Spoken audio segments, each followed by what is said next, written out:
Hello বন্ধুরা, অর্থাৎ moms কিচেনে সবাইকে স্বাগত। আজকে আমি দুটো রেসিপি নিয়ে এসেছি, কিন্তু একদম সহজ রেসিপি। চলুন, আর এই গরমে এইরকম রেসিপি থাকলে আর কিছু চাই না। প্রথমে দেখিয়ে দিই, এখানে মুসুর ডাল নিয়ে নিয়েছি আর ভালো করে ধুয়ে নিয়েছি মুসুর ডালটা। আর লাগছে কাঁচা আম, আর এখানে চিনি স্বাদ অনুযায়ী, একটু হলুদ, লবণ, আর ফোড়নের জন্য সর্ষে আর শুকনো লঙ্কা। নিশ্চয়ই বুঝে গেছেন আজকে কী হবে। আজকের আমডাল হতে চলেছে। চলুন, আমি কড়াই গরম হয়ে যেতে একটু তেল দিয়ে দিলাম। মুসুরির ডালটা একটু হালকা ভেজে আমি সিদ্ধ করে নেব, আর একদম স্টেপ বাই স্টেপ দেখাবো, খুব সহজ। যারা আমার চ্যানেলে রান্না করতে জানেন না, নতুন, আমার যে টিনেজার বন্ধুরা আছে তাদের জন্য একদম সহজ উপায়ে আমি এই রেসিপিটা দেখাচ্ছি। আর এই গরমের দিনে কারোর এমন কোনো বাড়ি নেই মনে হয় যাদের বাড়িতে টক ডাল হয় না। তো আমি একদম নর্মাল রেসিপি আজকে দিচ্ছি, একদম সহজ। আর অবশ্যই যারা এখনও পর্যন্ত টক ডাল খাচ্ছেন না, অবশ্যই বলবো আপনারা অবশ্যই টক ডাল খান, শরীরের পক্ষে অনেক উপকার এই গরমে। চলুন, আরেকটা রেসিপি ওদিকে বসিয়ে দিয়েছি সিদ্ধ হতে। এদিকে মাছের ডিমের বড়া করব। মাছের ডিম এখানে আমি 200 গ্রাম নিয়ে নিয়েছি, ভালো করে ধুয়ে পরিষ্কার করে নিয়েছি। এবার এর মধ্যে লবণ, একে একে হলুদ গুঁড়ো, লঙ্কার গুঁড়ো, পেঁয়াজ কুচি, লঙ্কা কুচি, আর লঙ্কাটা আপনাদের স্বাদ অনুযায়ী দেবেন, কে কতটা ঝাল খান। আদা বাটা দিয়ে দেব। আর এবার আমি এখানে গরম মশলার গুঁড়ো দিয়ে দেব, আর একটু বেসন দিয়ে দেব। বেসনের মানে কি বলবো, বেসনের কম দেবেন একদম, কোয়ান্টিটিটা মানে কম যাবে।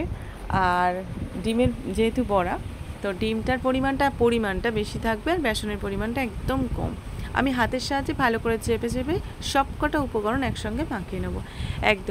একদম খুব শক্ত ব্যাটার হবে না, দেখবেন ডিমের মধ্যে থেকে অনেকটাই জল দিয়ে একটা মানে থকথকে ব্যাটার, খুব হবে না, শক্ত হবে না, যে বেসন দিয়ে শক্ত করব ঠিক এইরকম কোয়ান্টিটি। দেখতে পেয়েছেন তো, একদম এইরকম হয়ে থাকবে, নাহলে ডিমের পরিমাণটা না বেশি থাকলে ভালো লাগবে না। এদিকে ডালটা আমার প্রায় সিদ্ধ হয়ে এসছে, আর একটু সিদ্ধ করব, তো এই জন্য একটু মিডিয়াম একদম লো আঁচে করে রেখে এদিকে বড়াগুলো ভেজে নেব। আর আমি কড়াইয়ে মাছ ভেজেছিলাম, আজকের মাছ ভাজা মানে বেশিরভাগ ভাজাই রেসিপি হয়েছে, তো ওই তেলে আমি একেবারে মাছের ডিমটা ভেজে নেব।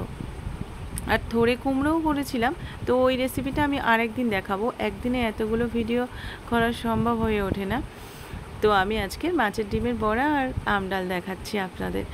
আর ভিডিওটা ভালো লাগলে অবশ্যই একটা লাইক, চ্যানেলটা সাবস্ক্রাইব করে রাখবেন, পাশে থাকা বেল আইকনটিতে অবশ্যই ক্লিক করে রাখবেন, কারণ নতুন কোনো ভিডিও আপলোড দিলে সবার আগে আপনার কাছে নোটিফিকেশান যাবে। আর আমার যে বন্ধুরা আছেন অবশ্যই আমার পাশে থাকার জন্য তাদের কাছে আমার অনেক কৃতজ্ঞতা জানাই। আর এইভাবেই পাশে থাকবেন, আমাকে এগিয়ে নিয়ে যাওয়ার জন্য সাহায্য করবেন। আর আমি কিন্তু আরেকটা রিকোয়েস্ট করব, আপনাদের কাছে অবশ্যই আমার এই ভিডিও শেয়ার করবেন, যাতে আপনাদের কোনো কাছের বন্ধু, কাছের কেউজন এইরকম রেসিপি যাতে তার সাহায্যে লাগে, অবশ্যই শেয়ার করে দেবেন। তো আমি একবার মানে বড়া হয়ে গেছে কয়েকটা, আর একটু তেল দিয়ে আরও কয়েকটা ভেজে নেব, আর একটু এদিক ওদিক করে উল্টে দিয়ে, বেশি সময় লাগে না, একদম কম সময়ে হয়ে যায়। আর এখানে না মিডিয়াম লো আঁচে রাখতে হবে, কারণ ভিতরের মাছের ডিমটা তখন সিদ্ধ হবে না। এদিকে আমার ডালটা একদম রেডি হয়ে গেছে, এর মধ্যে একটু হলুদ দিয়ে দেব, দিয়ে আমি হাতার সাহায্যে একটু ঘেটে নেব। তো একটু সামান্য হলুদ দিলাম, দিয়ে হাতের সাহায্যে একটু ঘেটে নিয়ে একটু জল দিয়ে আর একটু ফুটিয়ে নেব। জলটা ঠান্ডা জল যেহেতু আমি এখানে ইউজ করছি, আর একটু ফুটিয়ে নেব। একদম আমার প্রায় রেডি হয়ে গেছে, আর একটুই বাকি, শুধু আমার মানে ফোড়ন দিয়ে সাঁতাল দিয়ে দিলেই হয়ে যাবে। আর আমডাল না আমাদের সত্যি মানে অনেকটাই পুষ্টিগুণ, এই গরমের দিনে আমডাল খেলে শরীর ঠান্ডা রাখে, হজমে খুব তাড়াতাড়ি হজম হয়। আবার আমের মধ্যে যেহেতু ক্যারোটিন আছে, ভিটামিন সি আছে, আমাদের চোখের জন্য কিন্তু অনেক উপকারী, স্কিনের জন্যও অনেক উপকারী। আপনারা গুগলে সার্চ করে দেখতে পারেন এই আমডাল কতটাই উপকারী। আমি বড়াগুলো ঠিক এইরকম হয়ে গেছে, আমি এবার তুলে নেব, প্রায় রেডি হয়ে গেছে। এবার ওই কড়াইটা আমি ভালো করে ধুয়ে কড়াইটা বসিয়ে দিয়েছি। এবার এখানে আমি একটু তেল দিয়ে দিলাম, দিয়ে একে একে ফোড়নে শুকনো লঙ্কা আর গোটা সর্ষে দিয়ে দেব, দিয়ে আমি আমগুলো দিয়ে দেবো, কারণ সর্ষে ফাটছে। আমগুলো দিয়ে একটু লবণ হলুদ দিয়ে ভাজলে আমটা প্রায় সিদ্ধ হয়ে যায়। তো এই জন্য আমি আগে থেকে আর সিদ্ধ করিনি। আপনারা চাইলে ডালের একটু বাকি থাকতে ডালের মধ্যে দিয়েও সিদ্ধ করতে পারেন। একটু হলুদ দিয়ে আমি সিদ্ধ করে নেব। একদম নর্মাল খাবার আর খুব টেস্টি। মুখের অনেক সময় গরমে মুখের অরুচি ভাবও কাটিয়ে দেয় এই আমডাল কিন্তু।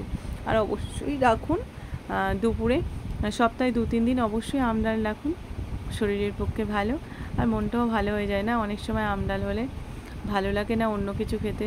সত্যি বলছি, এইরকম আমডাল খেলে আপনার মুখের অরুচি ভাবটাও কেটে যাবে।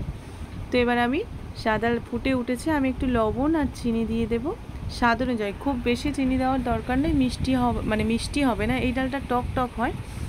একটু ব্যালেন্স রাখার জন্য আমি সামান্য একটু চিনি দিয়ে দিলাম, একদম অল্প। প্রায় আমার হয়ে গেছে। 2-1টা আম আমি ভেঙে দেব বা ঘেটে দেব একটু হাতার সাহায্যে। 2-1টা আম আমি চেপে ঘেটে দেব যাতে টক ভাবটা একটু বেশি হয়। আমার একটু বেশি টক টক ভালো লাগে, তো আমটা ভালোই টক ছিল। আমার রেডি হয়ে গেছে বন্ধুরা। এই গরমে কোথায় থেকে আপনারা দেখছেন, কি করছেন গরমে অবশ্যই কমেন্টে জানাবেন। আর ভিডিও কেমন লাগছে সেটাও কমেন্টে জানাবেন, তাহলে আমিও উৎসাহিত হব। আমারও ভালো লাগে একটু আপনাদের কমেন্ট জানালে। তো বন্ধুরা ভালো থাকবেন, সুস্থ থাকবেন। আর আজকের মেনুটা আমার এখানেই শেষ, আমি সার্ভ করে দেব বন্ধুরা। Bye bye.